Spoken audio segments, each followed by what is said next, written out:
رسول اکرم صلی اللہ علیہ وسلم نے ارشاد فرمایا کہ منافق کی 3 نشانیاں ہیں. لو جس کے اندر یہ 3 علامات پائی جائیں کہ بات کرے تو جھوٹ بولے، وعدہ کرے تو وعدہ خلافی کرے، اور امانت میں خیانت کرے، وہ شخص منافق ہے. اور قرآن کیا کہتا ہے؟ جو منافق ہے اس کا مقام کیا ہے؟ کافر بھی جہنم میں جائے گا، کافر پر بھی جہنم کا عذاب جو ہے مسلط کیا جائے گا، جہنم کا قیدی بنے گا.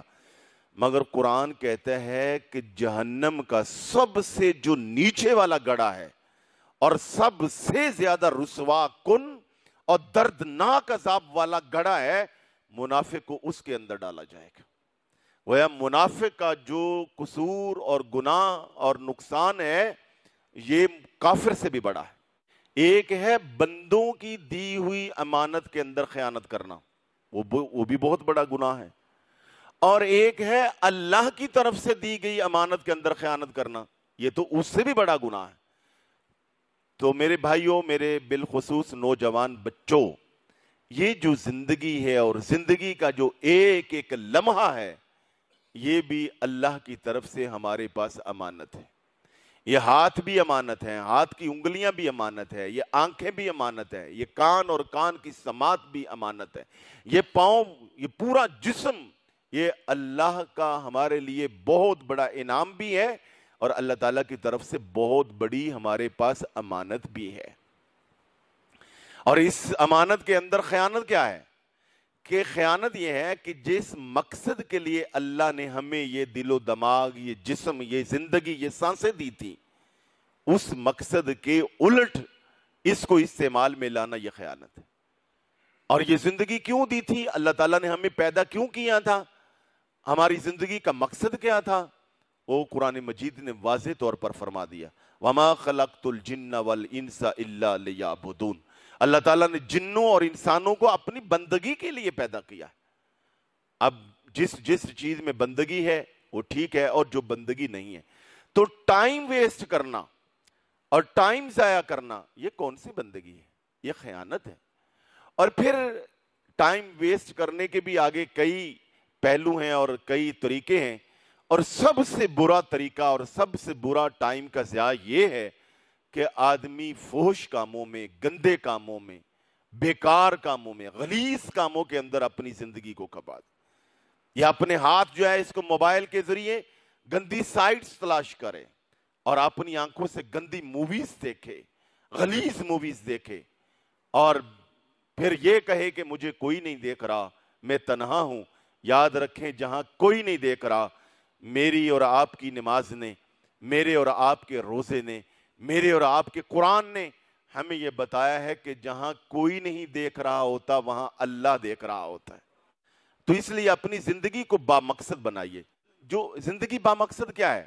میں نے پہلے بھی کئی مرتبہ عرض کیا کہ ایک آدمی یہاں سے کراچی جانا چاہتا ہے، راستے کے اندر کتنے اسٹیشن آتے ہیں، کتنی ندیاں آتی ہیں، کتنے دریا، نہریں، فصلیں، باغات آتے ہیں، خوبصورت مناظر آتے ہیں. جو کراچی جانے والا شخص ہے وہ اس کی منزل اپنی منزل پہ نظر ہوتی ہے. وہ کسی جگہ پہ ایسا نہیں دیکھتا کہ یہ بڑا خوبصورت منظر آ گیا تو چلو جناب ادھر اتر جاؤ، یہ جناب ادھر بڑی بہترین ندیاں ہیں اور دریا ہیں تو چلو جناب ادھر اتر جاؤ. کبھی ادھر اترنا کبھی ادھر اترنا یہ اس کا شیوا نہیں ہے. کیوں؟ اسے پتا ہے کہ میری منزل بڑی ہے اور آگے ہے. اس لیے ہماری زندگی، ہم مسافر ہیں، یہاں پر طرح طرح کی عجیب و غریب قسم کی ہمیں لبھانے والی اور ہماری زندگی سے ہماری نظر کو اوجھل کرنے والی چیزیں ہیں. کہیں پر خرافات ہیں، کہیں پر کھیل کود ہیں، جو بیکار کھیل کود کی میں بات کر رہا ہوں، اور کہیں پر جو ہے یہ آج کل کا ان جو ہمیں منزل سے ہٹانے والی چیزیں ہیں. ان میں سب سے بڑا فتنہ یہ موبائل اور موبائل کے ذریعے نیٹ کی بری اور بیکار، بلکہ بری بھی نہ ہو، مثلا فیس بک ہے، میسنجر ہے، دیگر سوشل میڈیا ہے، اس میں بھی اگر آپ کا کوئی مقصد نہیں ہے نا تو وہ بھی بیکار ہے، وہ بھی سمجھے فوش ہے، کوئی فائدہ نہیں. ہاں کوئی آپ کا ایم ہونا چاہیے، کوئی مقصد ہونا چاہیے، یا تو کوئی آپ سرچ ورک کر رہے ہیں یا کسی سے رہنمائی لے رہے ہیں اپنے بزنس کے لیے، اپنی ایجوکیشن کے لیے، اپنے کسی بھی شعبہ کے لیے، یا آپ کسی کو رہنمائی دے رہے ہیں، یا آپ وہاں سے کوئی کمائی کر رہے ہیں اور کمائی بھی حلال ذرائع سے کر رہے ہیں، پھر تو ٹھیک ہے۔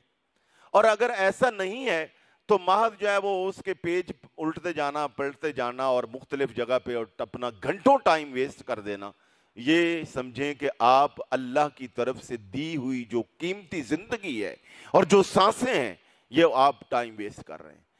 آپ کو پتہ ہے کہ جب ہم نے قیامت کے روز اللہ کی بارگاہ میں حاضر ہونا ہے، حدیث مبارکہ ہے کہ کوئی ابن آدم اس وقت تک ایک قدم نہیں اٹھا سکے گا جب تک کہ وہ 5 سوالوں کے جواب نہیں دے لے گا، جن میں سے ایک یہ ہے کہ تجھے میں نے زندگی دی تھی، اس زندگی کو کن کاموں میں تو نے صرف کیا تھا، وقت کیسے گزارا تھا، اس کا حساب دینا ہے۔